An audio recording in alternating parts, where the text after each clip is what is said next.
beribadah, ketemu dengan saudara-saudari kami di Alberta. Terima kasih Tuhan, kami juga berdoa buat saudara-saudari kami yang juga masih dalam perjalanan, biar tetap Tuhan yang menyertai, Tuhan yang membimbing.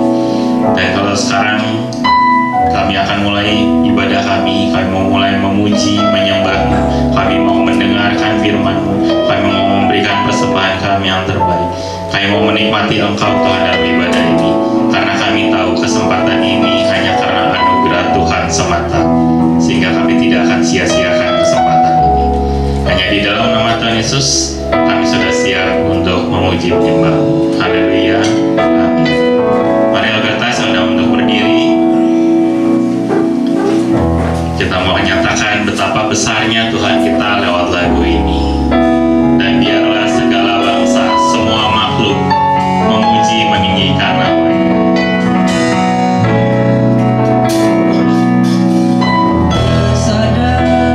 Ajaiblah karya-Mu,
begitu mengasihi kita semua.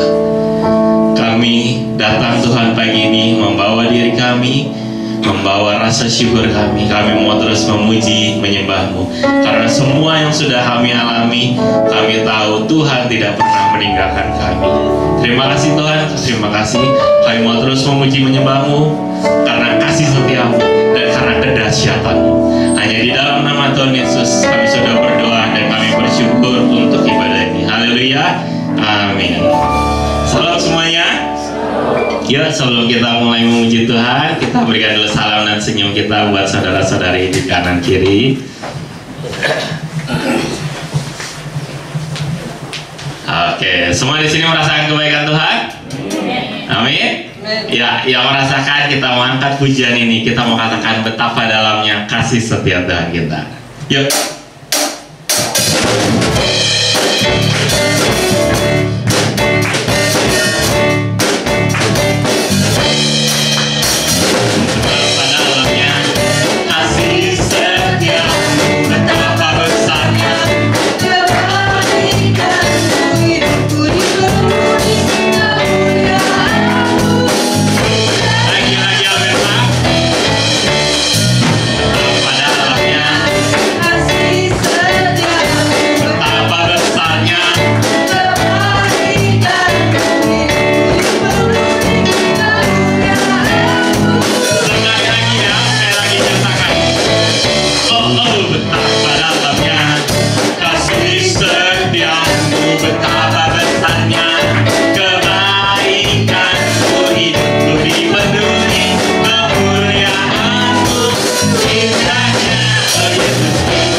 Puji Allah kita yang dahsyat, dari utara ke selatan, dari barat sampai ke timur, semua memuji nama Tuhan kita.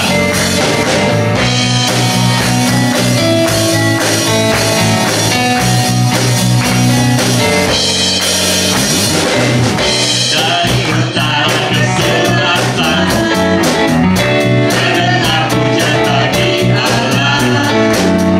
Dari barat sampai ke timur,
mengalami kedahsyatan Tuhan. Amin. Semua mengalami kebaikan Tuhan. Dan karena itu kita mau terus memuji dan menyembah Dia, dan juga kita mau mendengarkan firman-Nya pada pagi ini. Kita mau siapkan hati kita untuk firman Tuhan. Di hadapan Tuhan yang sudah begitu baik, di hadapan Tuhan yang begitu dahsyat, kita menyatakan janji kita lewat lagu ini. Kita menyatakan, aku mau mengasihimu Engkau Yesus. Dengan cara aku mau merenungkan firman-Mu siang dan malam. Aku mau pegang perintah-Mu dan aku mau lakukan firman-Mu. Biar apapun firman Tuhan yang dibagikan hamba-Nya pada pagi ini, itu memang suara Tuhan bagi setiap kita secara pribadi.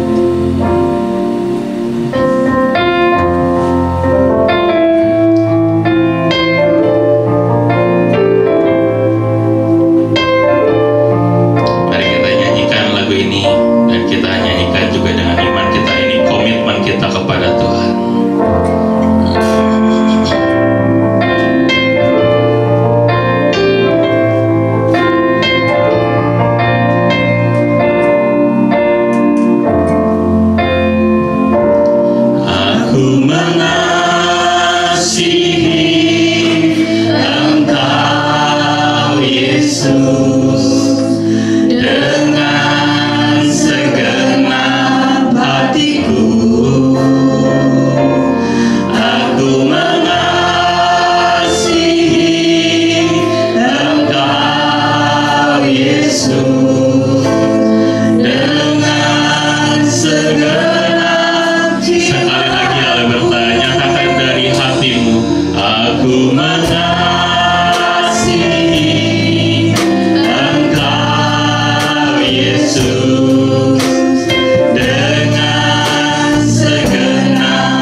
Apapun suara Tuhan bagi kita pagi ini secara pribadi. Apakah itu suara teguran, apakah itu suara peringatan, apakah itu suara penghiburan, apakah itu suara yang memberi kekuatan, atau suara yang mengingatkan kita akan dosa kita. Apapun suara Tuhan bagimu, mari buka hati, siapkan hati, sehingga firman Tuhan jatuh di hati kita yang subur. Firman Tuhan bisa berakar, bertumbuh, dan berbuah dalam kehidupan kita.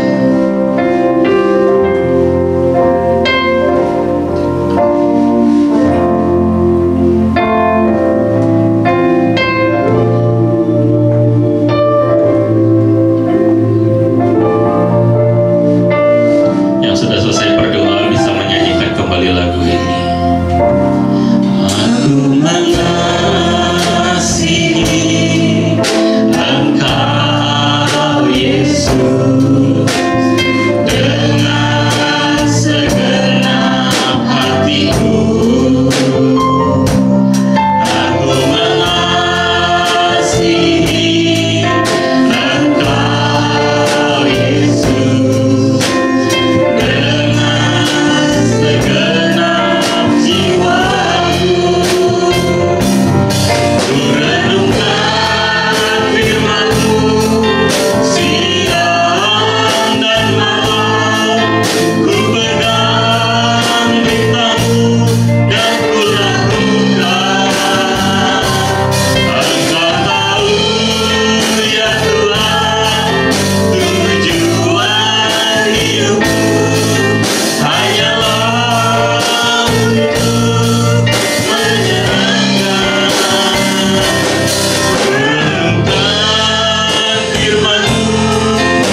ya Tuhan, itu kerinduan kami ya Tuhan, untuk menyenangkan hati-Mu ya Tuhan di dalam seluruh hidup ini ya Tuhan.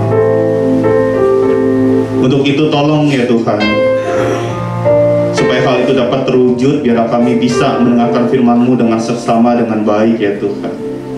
Dan waktu kami pulang ya Tuhan, kami mendapatkan satu pelajaran hidup yang baru ya Tuhan. Dan kami mau mempraktekkan di dalam kehidupan kami sehari-hari ya Tuhan Yesus.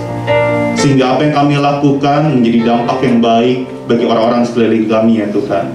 Bagi keluarga kami, bagi kolega kami, bagi anak cucu kami, keponakan kami, atau siapapun juga ya Tuhan. Terima kasih ya Tuhan Yesus, Kau pakai hamba-Mu dari segala keterbatasan yang dimilikinya ya Tuhan, sehingga nama-Mu dapat dimuliakan di tempat ini. Terima kasih ya Bapa, kami siap mendengarkan firman-Mu. Di dalam nama Yesus Kristus kami sudah berdoa dan kami sungguh ucap syukur. Yang percaya katakan amin. Amin. Silakan duduk Bapak Ibu Saudara.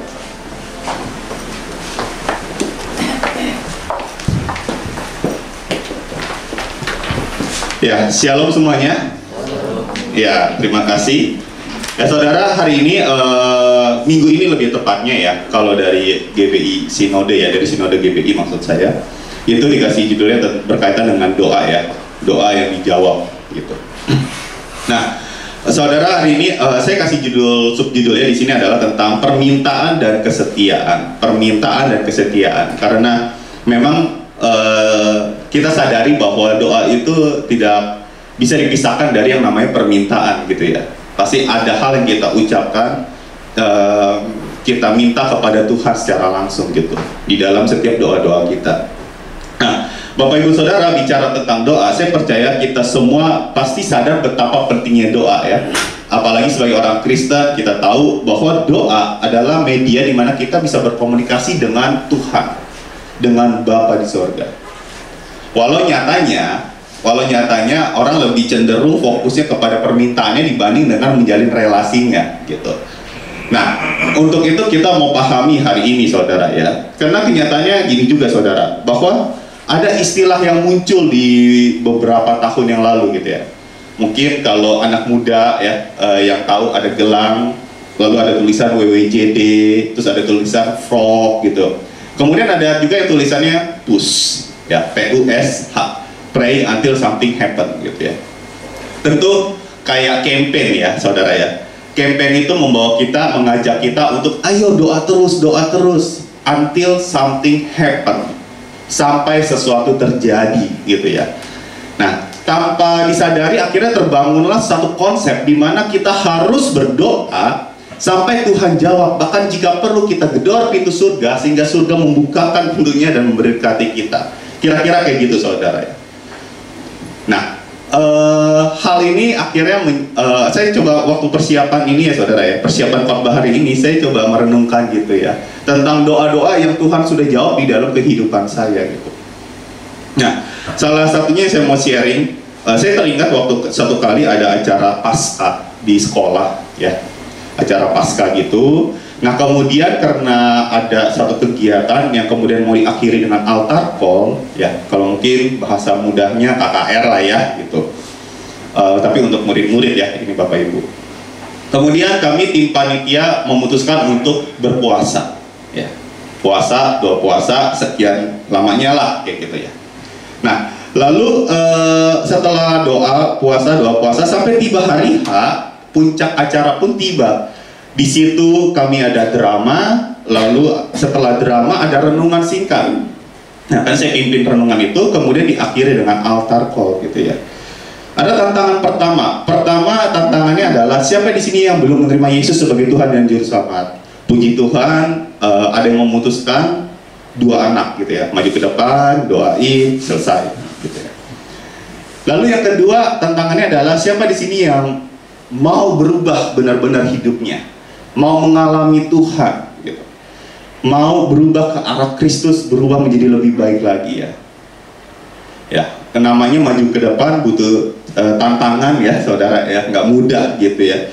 Karena kalau maju ke depan artinya hidup lo berarti masih kurang berubah dong gitu, atau masih parah dong kayak gitu kan ya. Nah, puji Tuhan, tapi beberapa dari mereka akhirnya maju ke depan, minta didoain, dan ada beberapa lagi yang lainnya gitu ya. Dan lama-kelamaan agak banyak Saudara ya, kayaknya hampir setengahnya gitu. Akhirnya saya minta tolong guru-guru yang lain, kemudian juga ada pengerja-pengerja dari gereja Abalov, saya minta tolong untuk doakan mereka semua gitu kan ya. Nah saudara, setelah selesai acara itu, saya tuh melihat gini loh, bahwa waktu mereka didoakan, saya melihat kesungguhan hati mereka. Dan paling enggak yang terekam di otak saya ya, di memori saya gitu, beberapa dari mereka sekarang udah lulus, dan saya merasa ya hidupnya oke secara karakter ya, secara karakter oke. Beberapa udah kuliah gitu saudara, udah kuliah. Nah saya melihat gini loh, wah saya dan tim panitia tentu merasa gini, wah Tuhan menjawab doa kita. Tentu gini ya, kalau Tuhan jawab doa kita pasti ada rasa senang gitu. Ada sesuatu yang kita bisa bagikan ke orang-orang di sekeliling kita. Seperti halnya saya menceritakan kisah tadi kepada Bapak Ibu Saudara gitu. Tuh bagaimana Tuhan melawat hati mereka, bagaimana mereka diubahkan dan lain sebagainya gitu ya.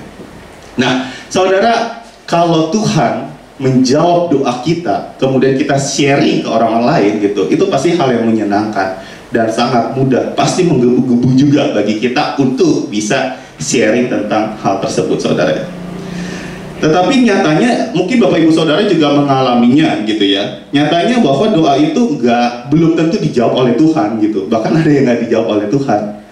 Nah pada saat seperti itu kita masih berjuang, kita masih struggle, kita masih berlutut, kita masih berdoa berulang-ulang mungkin saja. Nah kemudian timbullah satu pertanyaan, jika sudah belasan tahun, jika udah puluhan tahun, mungkin ada Bapak Ibu Saudara yang sedang mendoakan sesuatu, udah lama banget kok Tuhan gak jawab-jawab gitu ya. Kemudian timbullah pikiran-pikiran gitu kan, ini kenapa ya? Kenapa sampai Tuhan tuh gak jawab-jawab gitu? Yang salah apa? Isi doanya gitu ya? Apa strukturnya kurang baik, grammarnya kurang baik gitu kan? Atau iman kita kurang kuat gitu ya? Apakah kita lemah iman gitu? Atau mungkin apakah kurang lama? Baru belasan tahun, karena beberapa orang ada yang kesaksian puluhan tahun Tuhan jawab gitu. Apa kurang lama gitu ya saudara? Atau bahkan kurang puasa ya? Karena ada yang percaya puasa itu kayak ngebus doa gitu ya. Jadi kayak ada power up gitu ya, supaya menambahkan kuasa doa tersebut dengan puasa gitu saudara. Nah di sini saya jadi memikirkan gitu saudara, kenapa ya ada orang-orang yang akhirnya gak dijawab gitu doanya gitu ya, kurang apa gitu kan. Ada yang berkata gini, saya pernah mendengar satu cerita seorang hamba Tuhan cerita di dalam khotbahnya gitu ya kepada jemaatnya. Lalu dia cerita tentang bagaimana doa, ada seorang anak Tuhan, dia diminta doa oleh seorang hamba Tuhan gitu ya, tolong doain dong gitu. Terus hamba Tuhan ini bilang, oke, kamu doa puasa 40 hari gitu ya, 40 hari, setelah itu pasti Tuhan jawab gitu ya. Nyatanya setelah 40 hari doanya nggak dijawab gitu kan ya. Jadi tapi akhirnya nih anak Tuhan komplain ke pendeta lain, itu kata pendeta itu bisa di 40 hari tapi kesaktiannya kayaknya kurang nih gitu ya, 40 apa kurang lama gitu kan ya, apa puasanya kurang lama juga gitu kan, apa benar-benar harus nggak makan minum seperti Tuhan Yesus gitu 40 hari kayak misalnya kayak gitu. Nah saudara, akhirnya banyaklah timbullah pertanyaan kenapa dan kenapa. Kalau mau bahas bagian yang ini sebenarnya bisa ya saudara ya. Saya akan menyebutkan salah satu kenapanya ya saudara ya. Salah satu aja. Ini belum masuk ke inti korbannya. Di dalam Yakobus 4 ayat 3 saya bacain aja. Yakobus 4 ayat 3 dikatakan, atau kamu berdoa juga tetapi kamu tidak menerima apa-apa karena kamu salah berdoa. Saya stop bentar, berarti ada di mana kita bisa salah berdoa sehingga kita tidak menerima apa-apa. Saya lanjutin. Sebab yang kamu minta itu hendak kamu habiskan untuk memuaskan hawa nafsumu, sehingga Tuhan tidak menjawab doa kita. Nah saudara, ternyata bisa jadi orientasi doa kita ya hanya memuaskan hawa nafsu, sehingga ya Tuhan gak akan menjawab doa-doa yang seperti itu.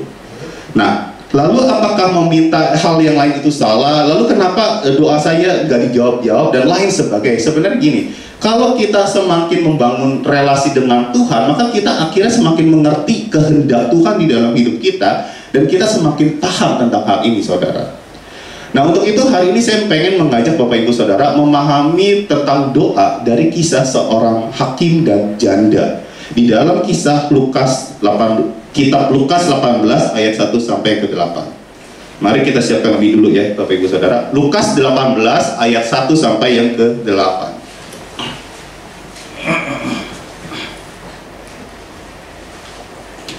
Kita baca secara bergilir ya Bapak Ibu Saudara. Yang doa-doanya sudah digenapi, baca ayat yang genap. Yang merasa ganjil dengan instruksi saya, baca yang ganjil. Setuju? Enggak, ya udah ya. Yang pria baca yang ganjil ya, karena banyak keganjilan. Oke? Pria baca ganjil, yang wanita kan biasanya tiang-tiang doa ya, menggenapi suaminya, rumah tangganya. Ya, jadi wanita baca yang ayat genap. Oke? Jadi dimulai dari yang pria lebih dulu.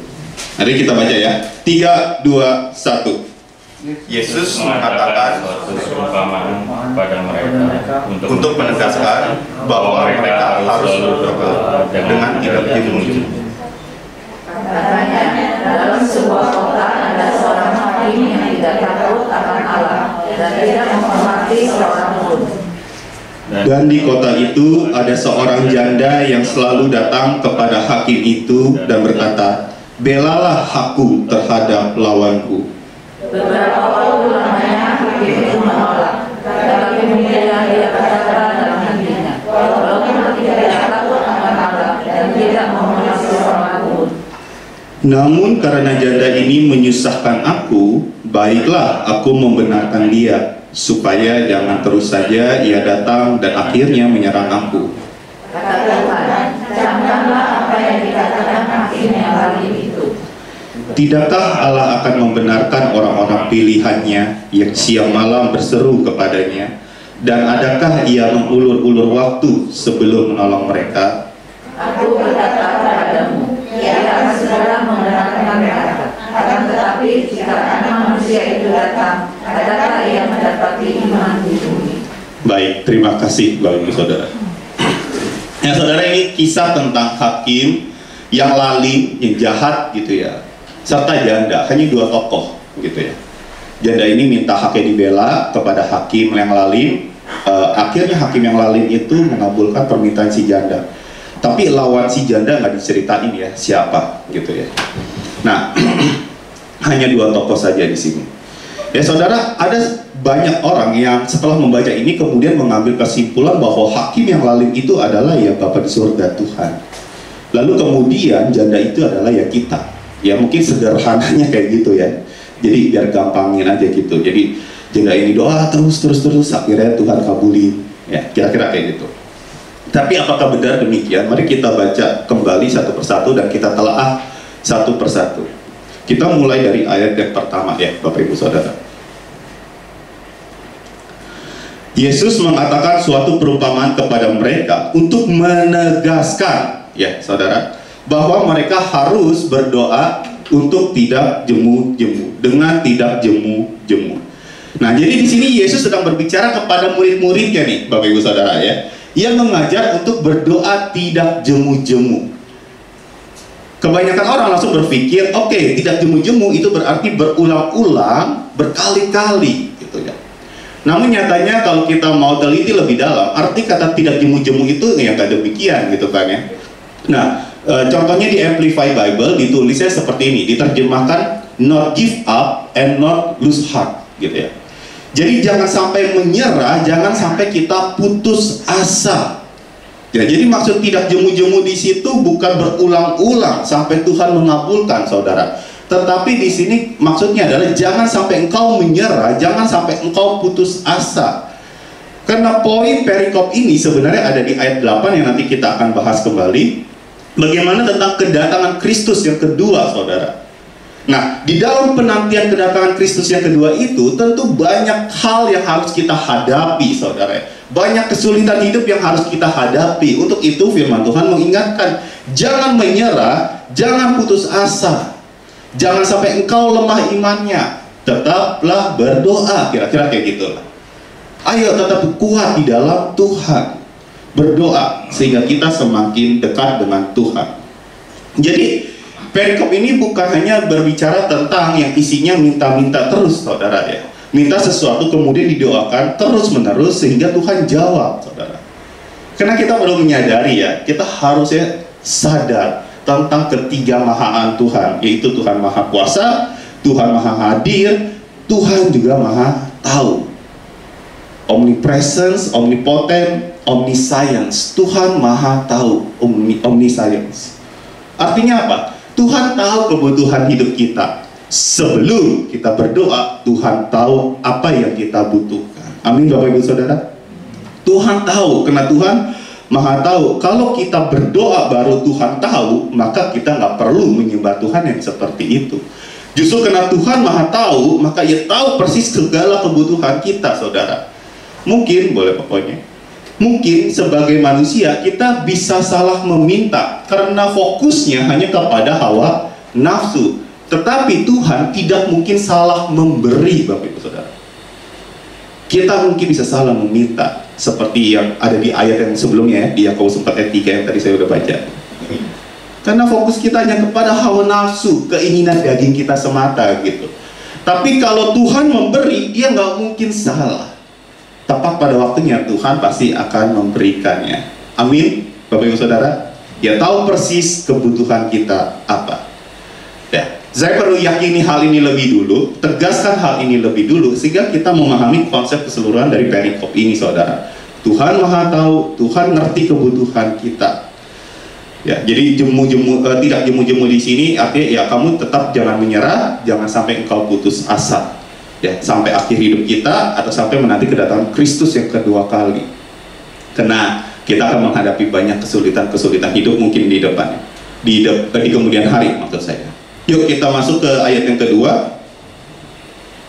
Katanya, kata Tuhan Yesus ya, katanya kita masuk ke dalam perumpamaannya di sini ya.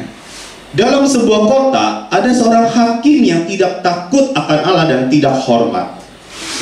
Tidak takut akan Allah dan tidak hormat kepada siapapun. Oke ya, jadi jelas dong bahwa hakim ini kontras dengan Bapa di sorga gitu. Gak mungkin hakim ini menggambarkan Bapa di sorga, ya saudara ya. Jadi ini kontras sekali dengan sifat Bapa. Karena jelas di sini ditulis tidak takut Tuhan, juga tidak hormat pada siapapun. Nah, jadi ini adalah gambaran manusia yang paling jahat, serta gambaran sifat Tuhan yang penuh dengan kasih, saudara. Saudara, waktu saya merenungi ayat yang kedua ini, ya, saya jadi teringat dengan seorang anak gitu ya. Rasanya gini ya, kalau anak, bapak ibu saudara, ya, atau cucu, atau ponakan gitu, kalau mereka nggak pernah dididik hormat kepada siapapun ya, mereka bisa bertumbuh menjadi manusia yang seenaknya, saudara ya.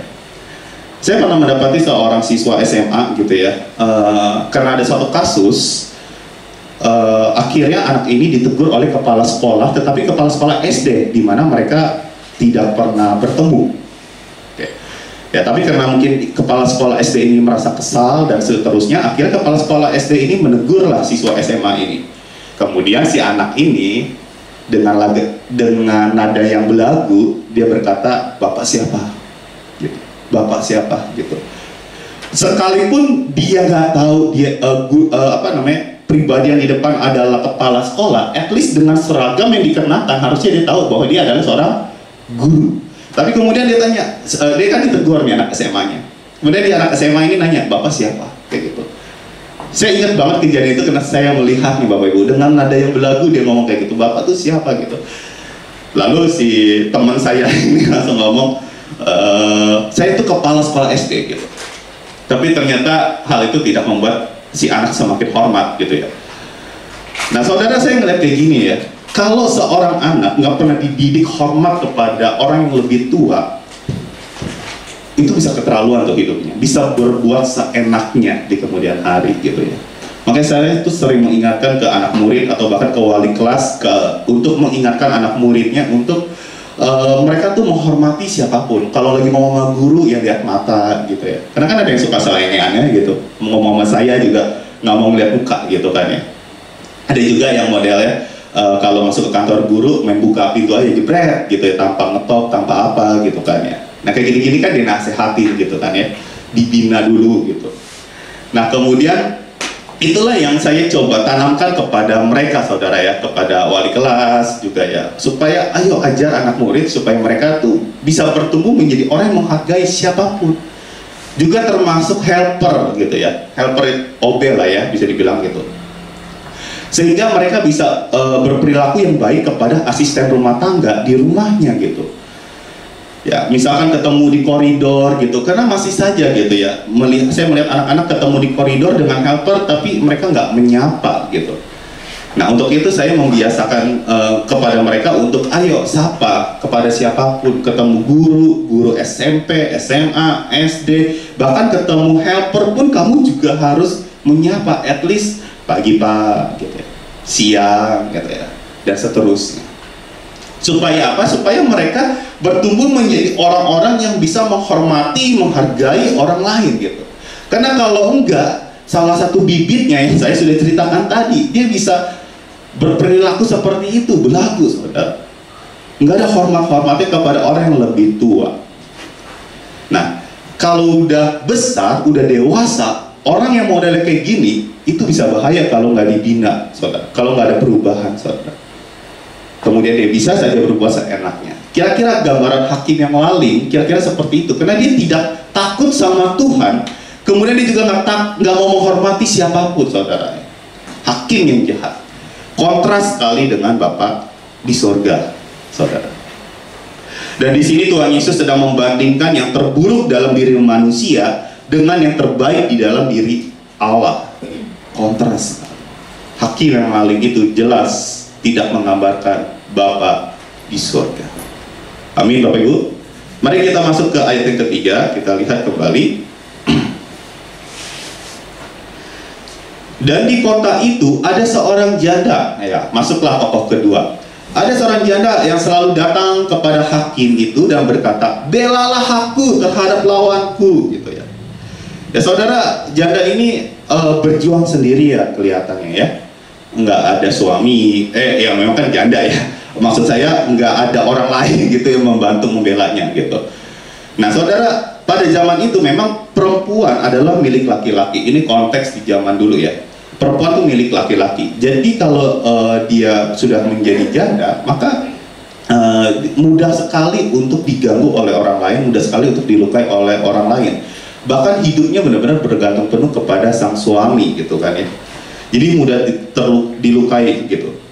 Bahkan kayaknya kalau kita melihat firman Tuhan ya, janda-janda di Israel ini mengalami banyak kesulitan, makanya banyak hukum yang kemudian melindungi mereka saudara. Kalau di kitab Ulangan 10 ayat 18 juga dibilang bahwa Tuhan itu sendiri yang membela perkara-perkara janda. Dan bahkan Tuhan juga mengutuk orang-orang yang bersikap tidak adil terhadap janda-janda ini. Itu bukti bahwa janda ini benar-benar, janda-janda di Israel saat itu mengalami ketidakadilan ya saudara. Sehingga kita bisa melihat bahwa ternyata ya memang janda di dalam perumpamaan ini itu menggambarkan ketidakberdayaan dan ketidakmampuan seorang manusia. Janda dalam perumpamaan ini terlihat tidak ada pilihan selain maju, memohon, dia begging banget dengan hakimnya. Tolong bela aku gitu ya. Dia berani berjuang karena dia ngerasa benar gitu ya. Dan akhirnya dia berjuang gitu. Sampai akhirnya dibela saudara. Mari kita lanjut dulu ayat 4 dan 5. Ayat 4 dan 5 saya mau minta tolong Bapak Stefanus deh untuk membacakannya. Untuk ayat 4 dan 5.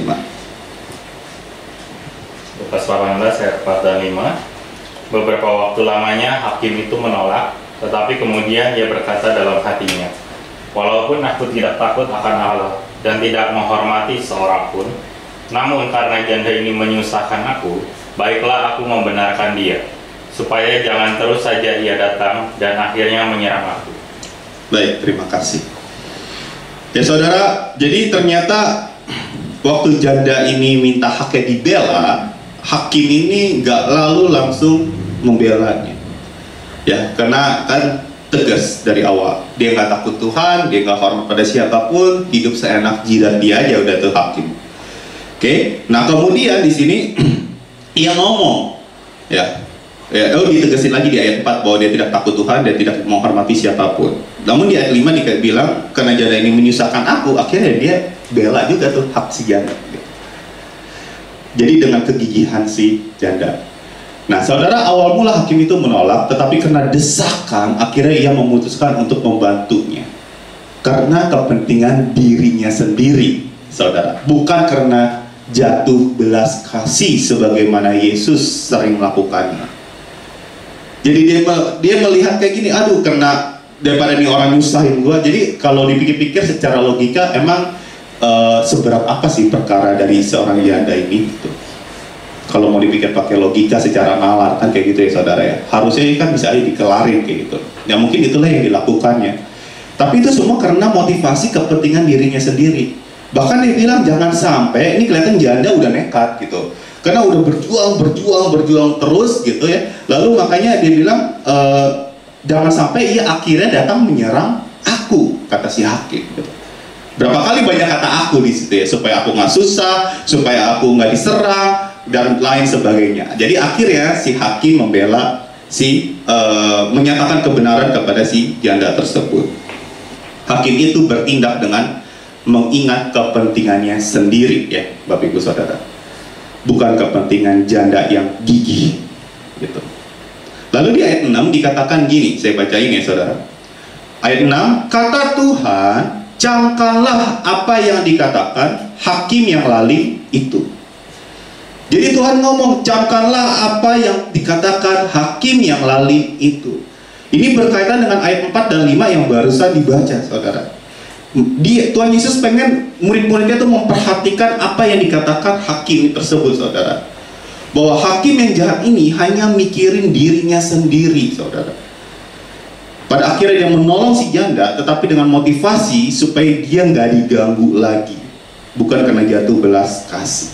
Ya, itu perlu di-highlight, Bapak Ibu Saudara. Kenapa? Karena Tuhan Yesus pun menyuruh murid-muridnya mendengar kata itu. Sehingga mereka pun sadar bahwa sebenarnya itu berbeda sekali dengan Bapa di sorga.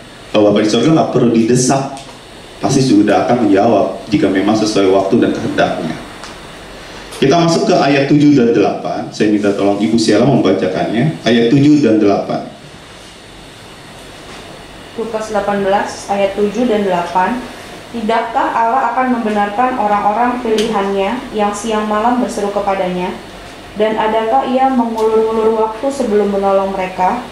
Aku berkata kepadamu, ia akan segera membenarkan mereka. Akan tetapi, jika anak manusia itu datang, adakah ia mendapati iman di bumi? Baik, terima kasih. Ya saudara, lalu kemudian perumpamaan ini disambung bahwa Tuhan Yesus menegaskan Tuhan gak mungkin mengulur-ulur waktu di dalam menolong anak-anaknya. Hakim ini didesak oleh janda yang gigih. Barulah kemudian permohonan itu dikabulkan. Tetapi kalau kita memohon kepada Tuhan, meminta kepada Tuhan, Tuhan gak mungkin mengulur waktu. Gak perlu didesak. Kalau memang ada waktunya, Tuhan kasih. Kalau memang sudah waktunya, ya Tuhan pasti akan menjawab doa Bapak Ibu semua. Jika belum, berarti masih ada sesuatu yang Tuhan tahan lebih dulu. Alasannya, itu yang perlu kita tanya sama Tuhan, saudara. Sekali lagi saya mau ingatkan bahwa Tuhan sebagai Bapa itu tahu persis kebutuhannya kita semua itu apa, saudara. Sekali lagi, kalau kita mungkin bisa salah meminta, tapi kalau Tuhan gak mungkin salah memberi. Gak mungkin, saudara. Kalau belum dijawab, ya mungkin Tuhan masih mau melatih kesabaran kita, masih mau mendewasakan kita, atau mungkin Tuhan pengen kita tuh lebih bertanggung jawab lagi dengan apa yang sudah Tuhan percayakan kepada kita saat sekarang ini gitu. Jika Tuhan belum menjawab hal-hal yang di depan nanti gitu. Karena gini saudara ya, banyak orang yang berdoa gitu. Anggaplah ada dua contoh yang saya ingin utarakan. Ada orang yang berdoa minta supaya keluarganya utuh kembali karena ada konflik, kemudian terjadi perpecahan rumah tangga gitu. Lalu gak dijawab-jawab oleh Tuhan. Udah puasa, udah doa, dan doa puasa, dan seterusnya gitu ya. Bahkan sampai nahan lapar juga gitu. Tapi gak dijawab-jawab gitu. keluarganya nggak utuh kembali. Karena mungkin di situ Tuhan, kalau mau menjawab doa itu, saya percaya Tuhan yang Maha Kuasa itu mampu semudah menghembuskan nafas, saudara, untuk menjawab doa seperti itu. Tetapi ada hal yang perlu dilatih lebih dulu, saudara, yaitu diri kita. Karena jangan-jangan kitanya yang memang harus berubah lebih dulu sebelum Tuhan menjawab doa kita. Karena jangan-jangan yang kitanya perlu lebih dewasa, lebih bertanggung jawab dulu sebelum Tuhan menjawab doa kita, saudara. Karena banyak orang yang minta-minta kepada Tuhan tentang suatu hal, tapi sebenarnya hal itu belum tentu dia bisa menghandle-nya kalau Tuhan udah jawab di suatu hari nanti. Lagi pula kita pun jangan membiasakan diri untuk berdoa meminta orang lain berubah sih. Saya nggak salah doain, tapi maksudnya yang perlu kita sadari lebih dulu adalah perubahan di dalam diri kita. Ya, karena kalau kita ngomongin perubahan orang lain itu urusannya orang lain, saudara. Itu urusannya dia. Gitu. Tapi kita berdoa supaya kita juga berubah, sehingga keadaan pun berubah. Orang-orang sekeliling kita pun juga bisa berubah. Karena apa yang bisa kita kendalikan ya diri kita sendiri, orang lain kita nggak bisa kendalikan gitu ya. Atau contoh yang lain, ada yang doa minta dapat promosi jabatan, kira-kira dapat promosi jabatan, Tuhan tolong didoain oleh pendeta A, oleh pendeta B, oleh pendeta C, dan seterusnya gitu. Tapi kemudian Tuhan nggak menjawab. Karena jangan-jangan untuk yang sekarang saja engkau masih kurang bertanggung jawab gitu. Sehingga Tuhan belum menjawab yang promosi ini, saudara. Karena Tuhan mau kita bertanggung jawab lebih dulu dengan apa yang ada. Karena nantinya Tuhan bisa mempercayakan jika memang sudah waktunya, saudara. Jadi kita perlu menyadari hal-hal yang seperti ini. Karena jangan-jangan kalau orang doa seperti ini, jangan-jangan datang ke kantornya atau ke tempat pekerjaannya telat mulu gitu ya. Ya gimana Tuhan mau jawab? Kan kira-kira kayak gitu, saudara. Jadi kitanya perlu berubah lebih dulu. Banyak alasan sebenarnya ya, kenapa Tuhan belum jawab doa kita. Tetapi kita perlu introspeksi. Saya ini udah pantas belum ya mendapatkannya. Tapi kalau saudara udah introspeksi, saudara udah berdoa, kayaknya saya sudah pantas mendapatkan jawaban doa ini deh. Ya mungkin memang belum waktunya aja.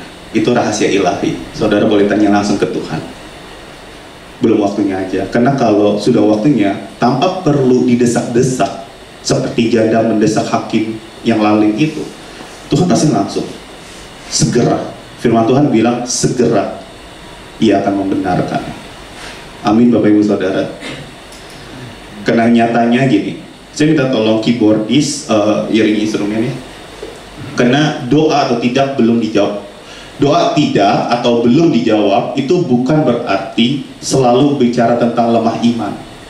Ah, kurang iman lu, kurang puasa lu, kurang berlutut kali di dalam kehidupan sehari-hari gitu, untuk berdoa, untuk memanjatkan pujian kepada Tuhan. Karena nyatanya memang belum waktunya atau memang tidak sesuai dengan kehendak Tuhan, saudara. Karena kalau ngomongin doa tidak dijawab, banyak yang di Alkitab juga nggak dijawab oleh Tuhan. Paling nggak siapa? Tuhan Yesus. Tuhan Yesus doa di Taman Getsemani. Dia minta kalau boleh cawan ini lalu daripadaku. Tapi kemudian dia bilang terjadilah sesuai dengan kehendakmu. Cawan melambangkan penderitaan, Bapak Ibu Saudara. Penderitaan dia di kayu salib. Maka itu Yesus dengan takut, gentar, dia juga berkata, kalau boleh cawan ini lalu daripadaku, gitu. Tapi Tuhan nggak, Bapak di surga ngejawab loh. Tetap harus mengalami penderitaan itu. Tetap harus memasuki proses pikul salib, cambuk, dan lain sebagainya. Tetap harus mengikuti proses itu, saudara. Rasul Paulus minta duri dalam dagingnya dicabut. Nggak dikabulin. Mungkin Tuhan sengaja hal itu terjadi supaya si Rasul Paulus tuh nggak angkuh, nggak sombong gitu ya. Ya karena bagaimanapun sebelumnya dia memang orang yang hebat, Bapak Ibu Saudara. Sehingga banyak sekali hal-hal yang terjadi dalam kehidupannya yang istilahnya menyusahkan dia lah. Makanya dia berdoa, duri dalam daging ini dicabut gitu. Tapi ya nggak dikabulin juga itu. Pertanyaan saya hanya satu, apakah karena mereka lemah iman, maka Tuhan di surga tidak menjawab? Kalau iya, habis teologi kita. Nah saudara, doa tidak dijawab itu bukan berarti selalu lemah iman. Karena kadang emang belum waktunya aja. Tapi saya sudah bertahun-tahun, saya udah belasan tahun, saya udah puluhan tahun, ya belum waktunya. Kalau mau tahu kapannya ya tanya sama Tuhan. Atau jangan-jangan memang tidak sesuai kehendak Tuhan, sehingga Tuhan langsung tahu. Tuhan langsung jawab tidak gitu. Jadi tidak selalu berarti lemah iman. Itu yang perlu digarisbawahi, saudara. Namun gak ada salahnya kita meminta kepada Bapa ya. Nggak ada salahnya meminta kepada Bapak. Namanya juga anak ya. Anak minta sama Bapak kan nggak salah ya. Kan tapi terlepas dari Bapaknya, Bapak mau ngasih apa enggak? Kan gitu ya saudara. Saudara sebagai orang tua, jika anak saudara minta sesuatu, kan nggak semuanya saudara kasih kan ya. Pasti ada tahapannya. Kalau dia minta hal yang baik, tapi belum cukup umurnya, saudara pasti juga nggak akan kasih kan gitu. Misalnya suatu hari nanti Faithful ya minta motor gitu ya, dia aku mau motor gitu kan ya, padahal masih, anggaplah masih 10 tahun kayak gitu ya, pasti Bapak juga nggak kasih gitu, karena belum cukup umurnya, kira-kira kayak gitu, belum waktunya aja. Tetapi sekali lagi, nggak salah saudara mintalah kepada Tuhan, mintalah kepada Tuhan. Tetapi tolong setiap kali doa, orientasinya jangan minta-minta mulu. Kan jangan lupa loh, doa itu membangun relasi dengan Bapa di sorga, bukan hanya sekedar minta-minta doang. Amin saudara. Kita harus menjalin hubungan dengan Tuhan di dalam doa. Doa itu media di mana kita bisa berkomunikasi dengan Tuhan, bukan ajang minta-minta. Ayat 8 yang terakhir, bagian yang B, saya bacain. Akan tetapi jika anak manusia itu datang, adakah ia mendapati iman di bumi? Jika anak manusia itu datang, adakah ia mendapati iman di bumi? Saudara, pesan utama dalam perikop ini ada di ayat 8 bagian yang B ini saudara. Hal ini berbicara tentang kedatangan Kristus yang kedua kali. Kemudian diberilah satu pertanyaan, masih adakah iman di bumi?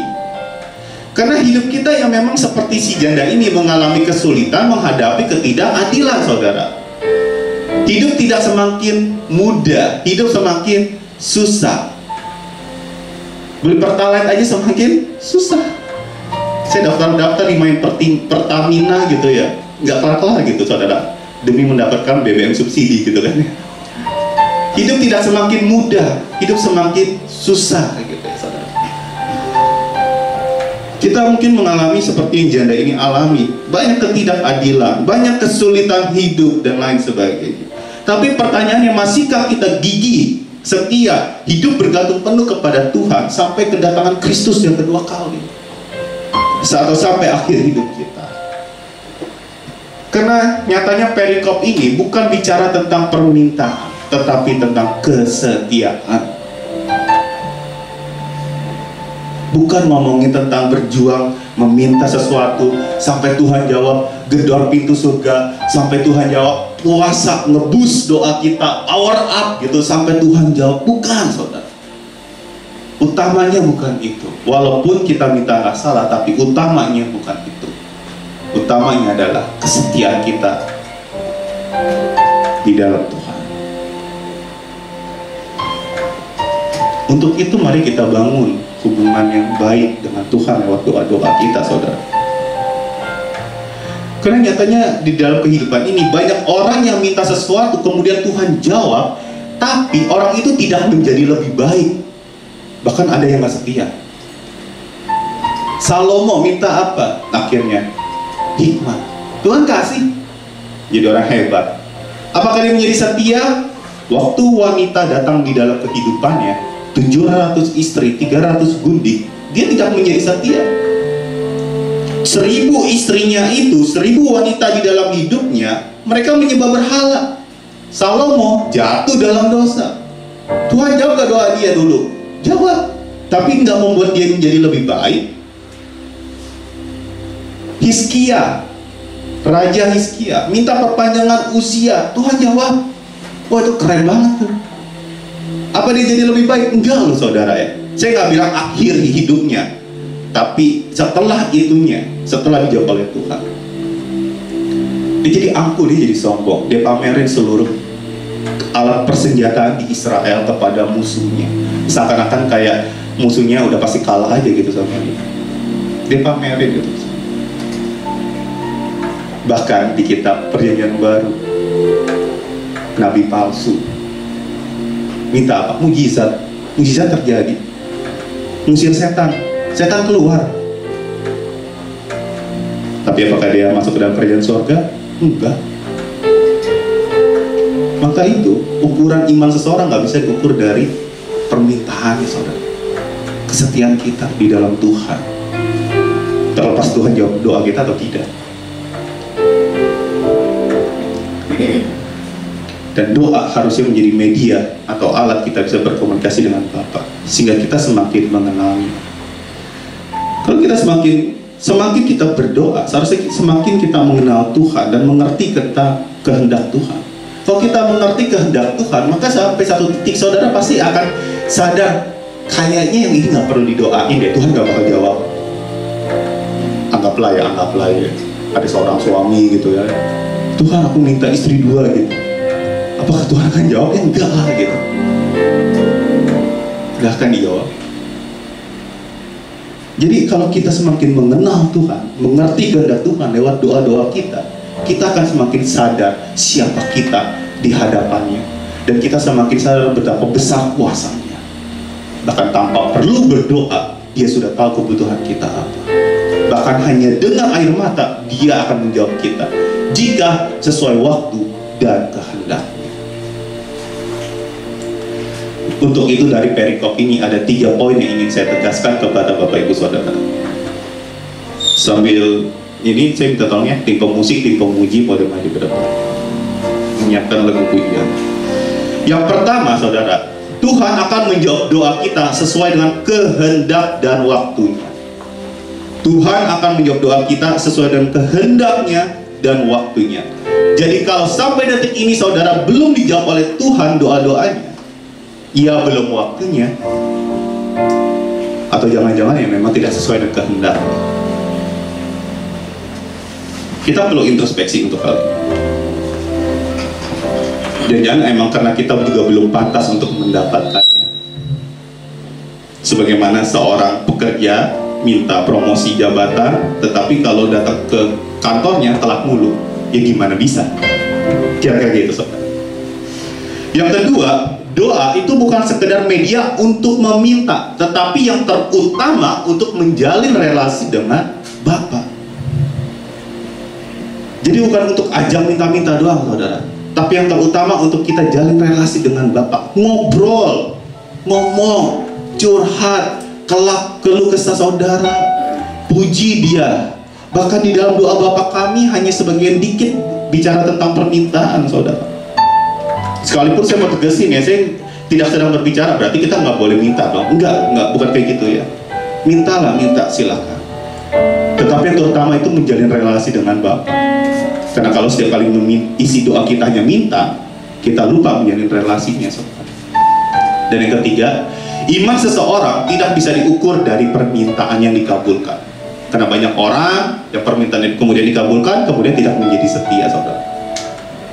Tetapi dari kesetiaannya kepada Tuhan, iman seseorang bisa diukur dari kesetiaan kepada Tuhan, dan itu butuh waktu.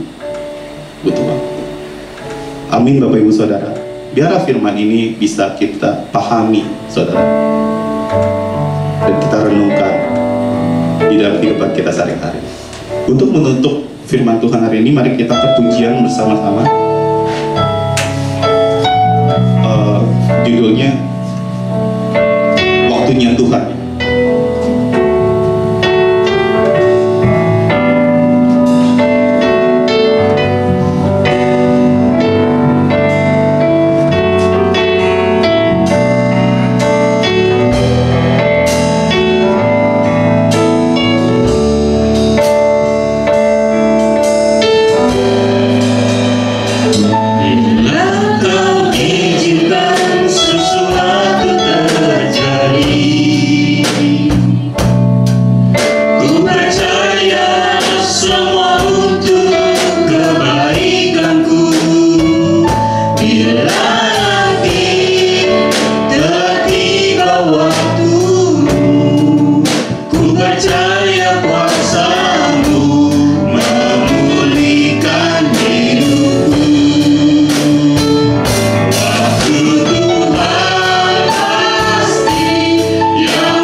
Saya undang Bapak Ibu untuk berdiri. Mari kita angkat pujian ini.